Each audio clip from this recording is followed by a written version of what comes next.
마더와이즈지의 다섯째 주 셋째 날입니다. 아내의 의사소통, 기도로 시작하기.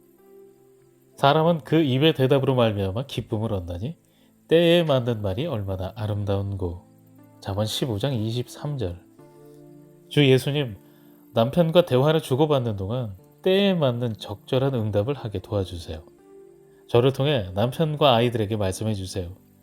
주님, 제 혀를 지켜주시고 제 입에서 모든 증오의 말과 거친 말, 남을 판단하는 말이 사라지도록 도와주세요.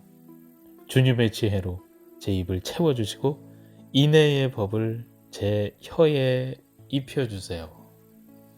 외울 말씀. 이러므로 남자가 부모를 떠나 그의 아내와 합하여 둘이 한 몸을 이룰지로다. 창세기 2장 24절. 의사소통의 모델. 결혼의 목적은 배우자를 섬기는 것이지 남편을 조정해 우리의 욕구를 충족하는 것이 아니다. 그렇다면 배우자를 섬기는 의사소통이란 무엇일까? 우리는 구약 성경에서 남성과 의사소통을 아주 잘했던 모델들을 찾아볼 수 있다. 총명한 두 여인, 나오미와 에스더가 그들이다. 그들 이야기의 시작은 어려웠지만 행복한 결말을 맞았다. 두 사람의 이야기를 통해 좋은 의사소통의 원리를 몇 가지 찾아보자. 먼저 룻기를 들여다보자. 총 4장으로 짧게 구성된 룻기는 마치 연애소설처럼 읽을 수 있다. 룻기를 읽으면서 나오미, 시어머니가 어떻게 보아스, 미래의 사위와 나눈 대화를 준비하는지 염두에 두고 읽어보라. 특별히 3장을 읽을 때 나오미를 주의 깊게 보라. 그녀를 통해 남성과 나누는 소통에 대한 놀라운 기술을 배울 수 있다. 원칙 1. 올바른 동기와 적절한 메시지. 나오미는 보아스와 룻 사이에 좋은 감정이 싹트고 있는 것을 알았다. 나오미는 룻이 보아스에게 그녀의 감정을 표현할 때가 되었음을 알았지만 룻이 보아스를 조종하거나 속이거나 억지로 하지 않고 올바른 방법으로 그에게 다가가도록 룻을 이끌어 주었다. 이제 에스더의 이야기를 살펴보자. 에스더와 그녀의 민족은 멸망당할 상황에 처해 있었고 그녀의 남편은 그 민족을 구할 수 있는 유일한 사람이었다. 위험을 무릅쓰고라도 남편에게 이야기해야 할 상황이었다. 남편에게 중요한 것을 말해야 할 경우 우리는 먼저 하나님 아버지께 나아가 내 마음 상태를 보여달라고 간구해야 한다.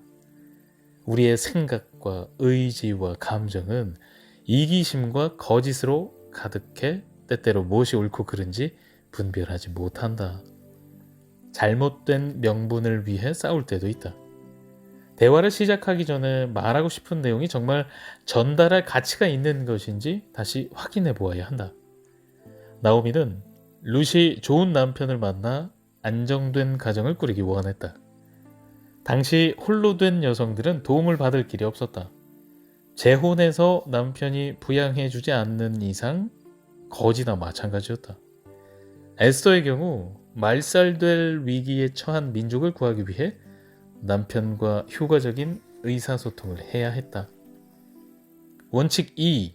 적절한 시기와 장소. 나오미는 보아스의 기분이 좋은 때가 언제인지, 언제 어디서 보아스와 만날 수 있는지 알고 있었다.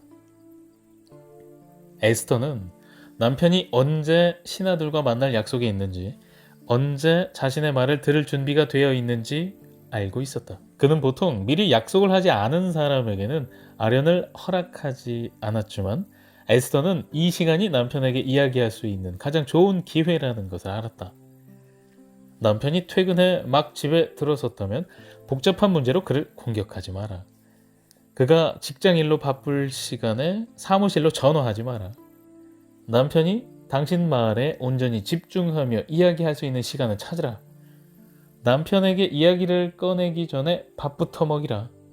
밥을 먹고 나면 혈당이 올라가 기분이 좋아지고 생각할 수 있는 힘이 생긴다.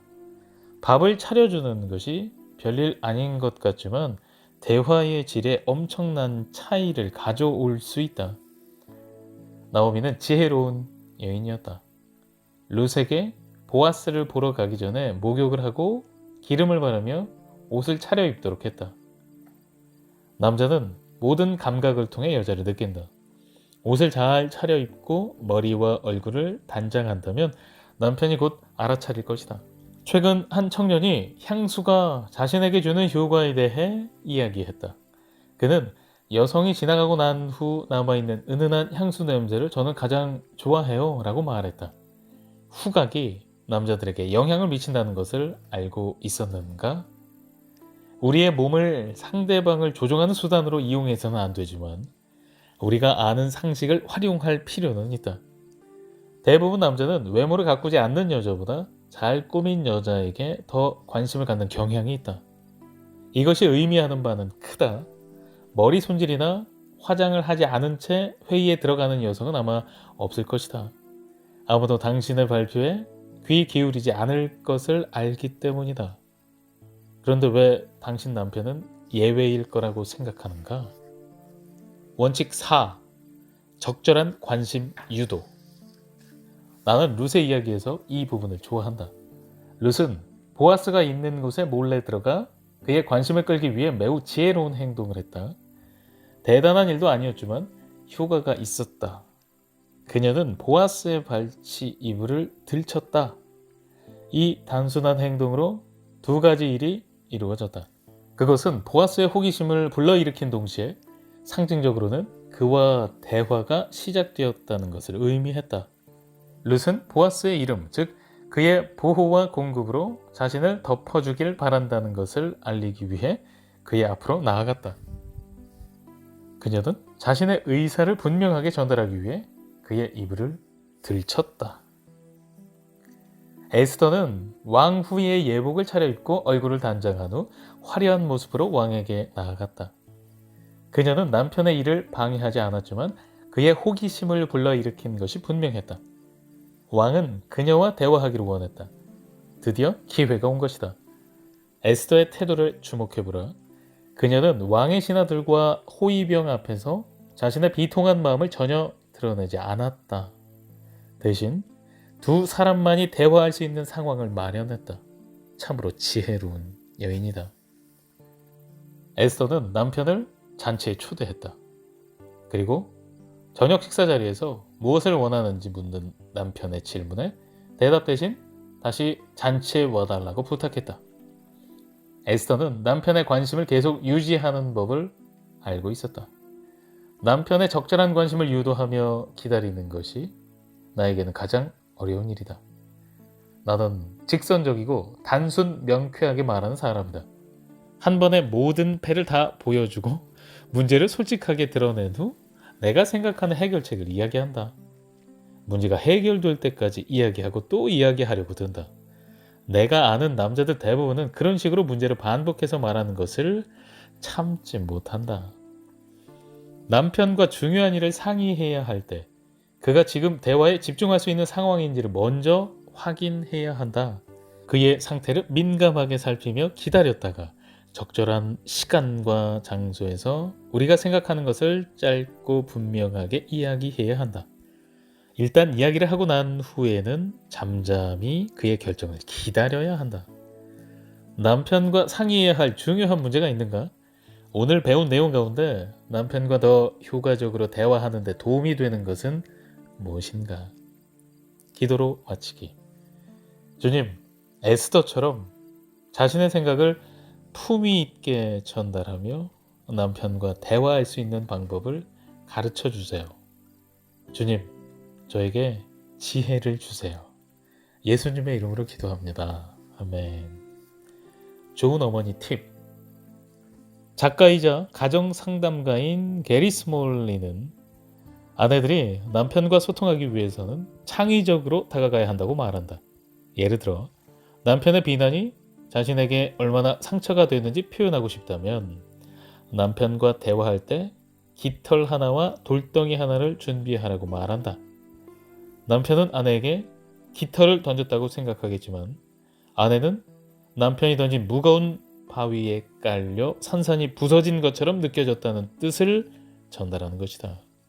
이렇게 구체적 상징물을 사용하면 아내는 남편에게 생생하고 효과적이면서 흥미롭게 자신의 마음을 전달할 수 있다. 자녀와 나누는 대화도 마찬가지다. 상징물을 통한 창의적 표현 방법은 부모와 자녀가 소통하는 데 도움이 된다. 소통이 필요할 때 남편이나 자녀에게 자신이 느끼고 있는 감정에 대해 그림을 그려보게 하는 것도 좋은 방법이다. 이 그림이 대화를 풀어나가는데 훌륭한 실마리가 될 것이다.